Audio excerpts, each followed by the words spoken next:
وہ کچھ دیر سوچنے کے بعد بولی، رشتے تو کئی آئے تھے لیکن جمیلہ کے معیار کا کوئی نہیں تھا۔ میں نے پوچھا، کیا چودھری سلطان شادی شدہ ہے؟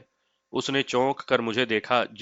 جی، وہ لکنت آمیز لہجے میں بولی، چودھری صاحب ماشاءاللہ شادی شدہ ہیں، ان کے تو دو بچے بھی ہیں، ایک لڑکا اور ایک لڑکی، مگر آپ کیوں پوچھتے ہیں؟ بس ایسے ہی ذہن میں آ گیا۔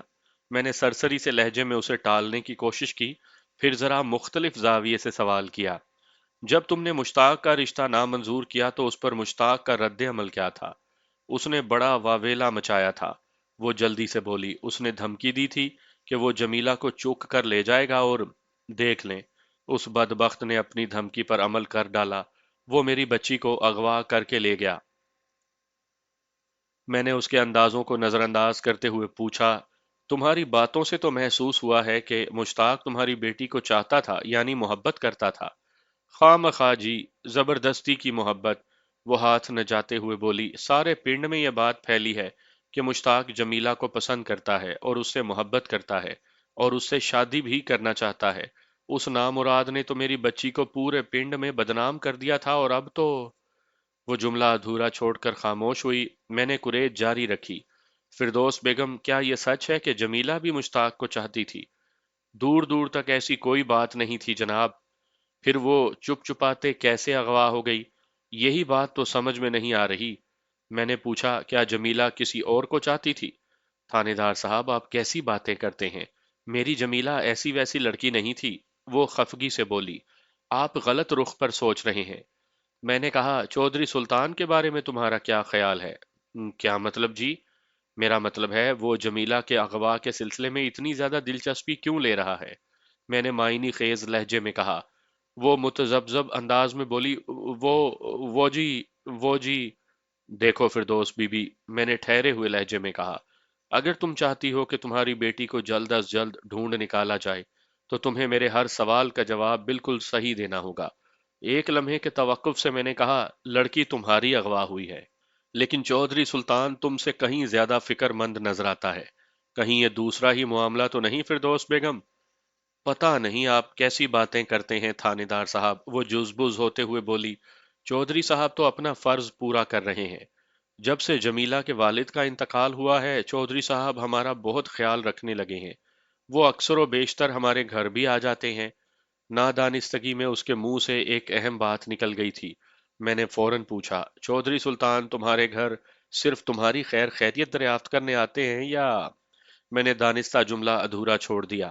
وہ گڑبڑا گئی۔ آپ خواہ چودھری صاحب پر شک کر رہے ہیں، ورنہ ایسی تو کوئی بات نہیں۔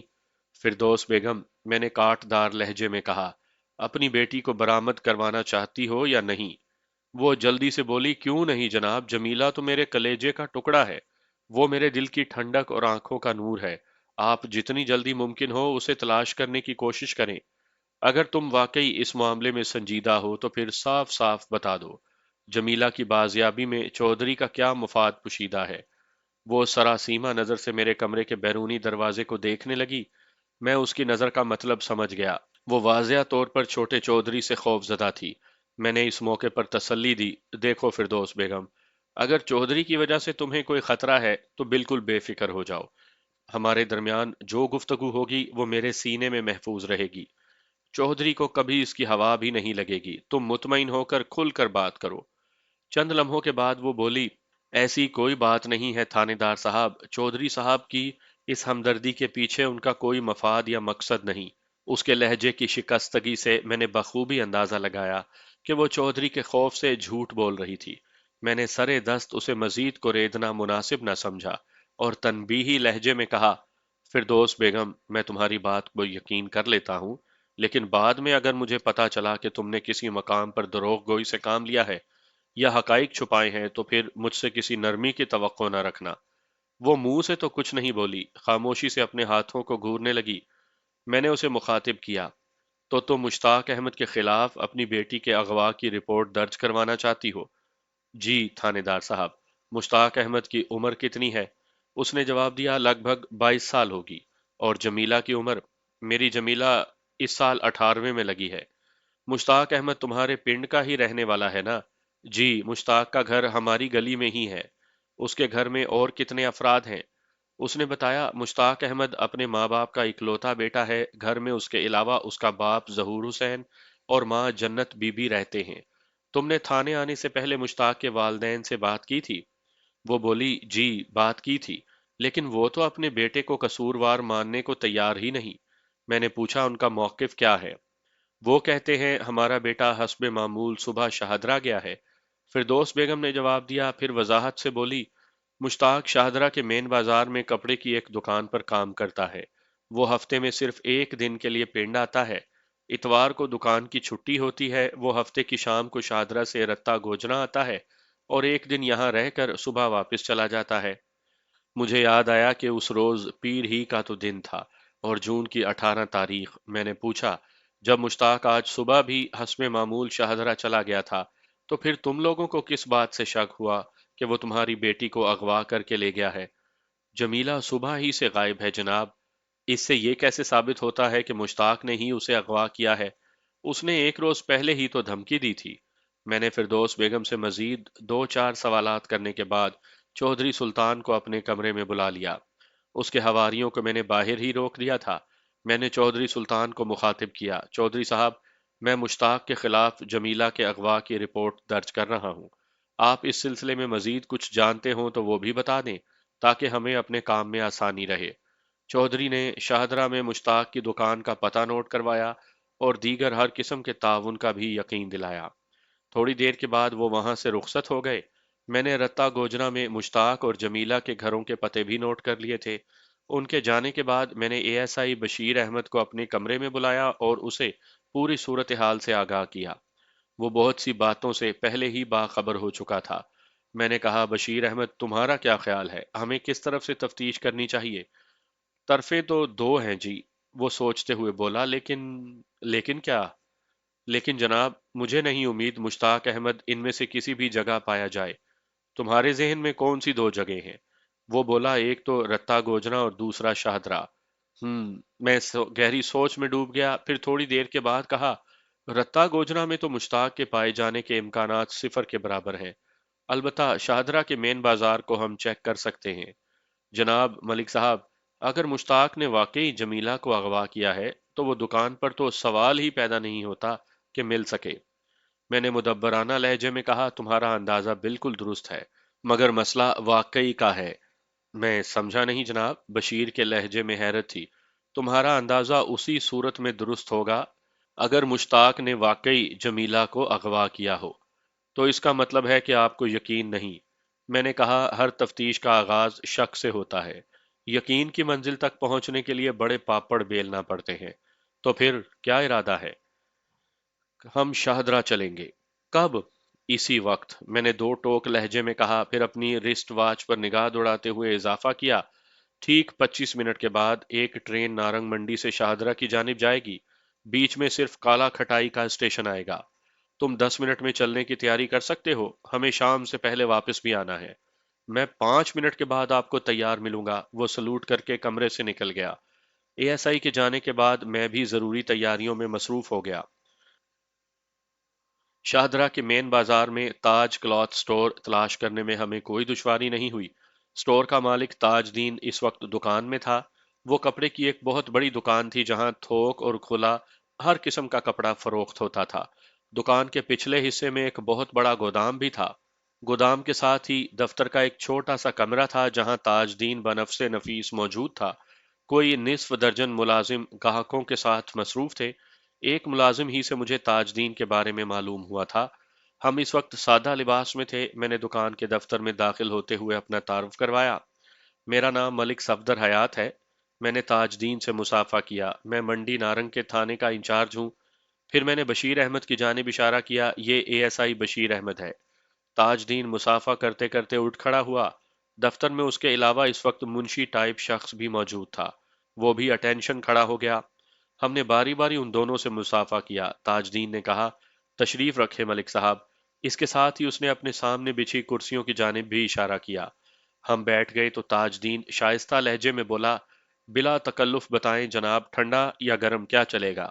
ویسے موسم تو ٹھنڈے کا ہے، بڑی زوردار گرمی پڑ رہی ہے۔ پھر وہ منشی ٹائپ شخص سے مخاطب ہوا، وزیر علی، تم میں نے ہاتھ کے اشارے سے اسے مزید بولنے سے روک دیا۔ تاج دین صاحب، کسی قسم کی تکلف کی ضروریات نہیں، ہم اس وقت ڈیوٹی پر ہیں۔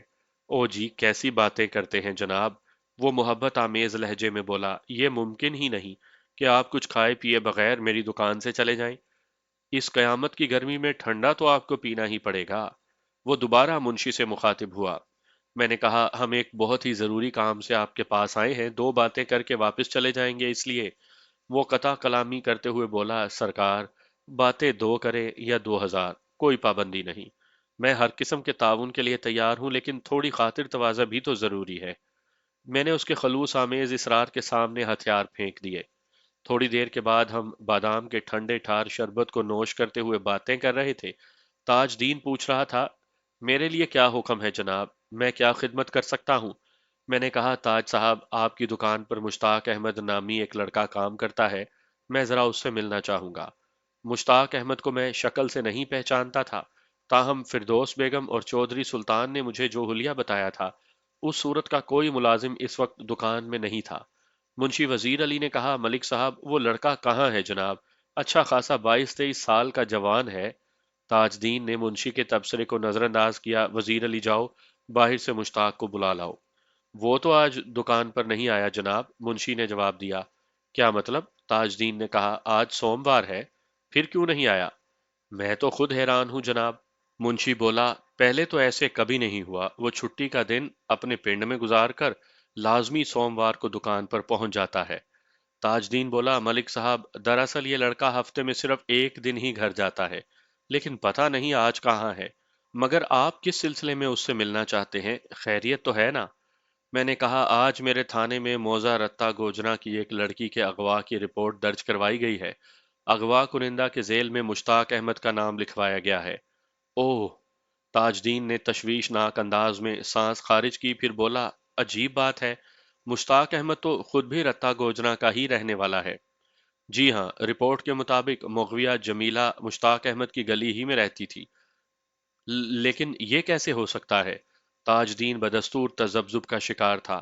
مشتاق گزشتہ 5 سال سے میرے پاس کام کر رہا ہے، وہ اس قسم کا لڑکا نہیں۔ آپ کی بات عقل تسلیم نہیں کرتی۔ منشی وزیر علی نے کہا، واقعی جناب، مشتاق احمد تو انتہائی شریف اور صلح جو انسان ہے، اس سے اغوا جیسے فعل کی توقع نہیں کی جا سکتی۔ وہ جب سے ہمارے پاس ہے، ہمیں اس نے کبھی شکایت کا موقع نہیں دیا۔ تاج دین اور منشی وزیر علی مشتاق احمد کی تعریف کر رہے تھے۔ ان کے لہجے میں اور چہرے کے تاثرات اس بات کی گواہی دے رہے تھے کہ وہ دروغ گوئی کا سہارا نہیں لے رہے تھے، لیکن مشتاق احمد کی غیر موجودگی بھی بہت کچھ دیکھنے پر مجبور کر رہی تھی۔ میں نے تاج دین کو مخاطب کیا، تاج صاحب، آج آپ نے بتایا ہے کہ مشتاق 5 سال سے آپ کے پاس کام کر رہا تھا، کیا پہلے بھی اس نے بغیر بتائے اس طرح چھٹی کی ہے؟ نہیں جناب، ایسا کبھی نہیں ہوا، اس نے جواب دیا۔ وہ ہمیشہ پیشگی اطلاع دے کر ہی چھٹی کرتا تھا۔ البتہ ایک مرتبہ اسے ملیریا ہو گیا تھا، یہ 2 سال پہلے کی بات ہے۔ وہ حسب معمول دکان پر سوموار کے روز نہیں پہنچ سکا تھا، لیکن دوپہر کے وقت اس کا باپ ظہور حسین اطلاع دینے آ گیا تھا۔ میں نے پوچھا، کیا آج ظہور حسین یا کسی اور نے مشتاق کے بارے میں کوئی اطلاع دی؟ میں تو تھوڑی دیر پہلے ہی دکان پر پہنچا ہوں، اعظم کلاتھ مارکیٹ لاہور گیا ہوا تھا، تاج دین نے بتایا۔ پھر سوالیہ نظروں سے منشی کو دیکھا۔ منشی اس کی نگاہ کا مطلب سمجھتے ہوئے جلدی سے بولا، نہیں جناب، ایسی کوئی اطلاع ابھی تک ہمیں نہیں ملی، میں تو صبح 8 بجے سے دکان پر ہوں۔ میں نے کہا، رتہ گوجرا میں مشتاق کے والدین کے مطابق مشتاق آج صبح سویرے پہلی گاڑی سے حسب معمول شاہدرہ کے لیے روانہ ہوا تھا، لیکن یہاں آ کر پتا چلا کہ وہ آج دکان پر ہی نہیں۔ یہ تو واقعی تعجب خیز بات ہے۔ تاج دین کچھ سوچنے لگا۔ ہم نے مزید آدھ گھنٹہ تاج دین کی دکان پر گزارا۔ دکان میں کام کرنے والے دیگر ملازمین سے بھی مختلف سوالات کیے، لیکن مشتاق کا کوئی سراغ نہ مل سکا۔ ایک بات میں نے خاص طور پر نوٹ کی تھی کہ تاج کلاتھ سٹور میں موجود ہر شخص کی رائے مشتاق احمد کے بارے میں مثبت اور صحت مند تھی۔ یہ بات مشتاق احمد کے حق میں جاتی تھی۔ مجھے جو بات پریشان کر رہی تھی وہ یہ تھی کہ مشتاق احمد آج کہاں غائب ہو گیا تھا۔ مشتاق اور جمیلہ کا ایک ساتھ غائب ہونا اتفاق نہیں تھا۔ میرے ذہن کے ایک گوشے میں اس بات کا امکان تھا کہ ممکن ہے مشتاق نے واقعی جمیلہ کو اڑا لیا ہو، لیکن اس کے لیے ضروری تھا کہ اس کارروائی میں جمیلہ کی مرضی شامل رہی ہو۔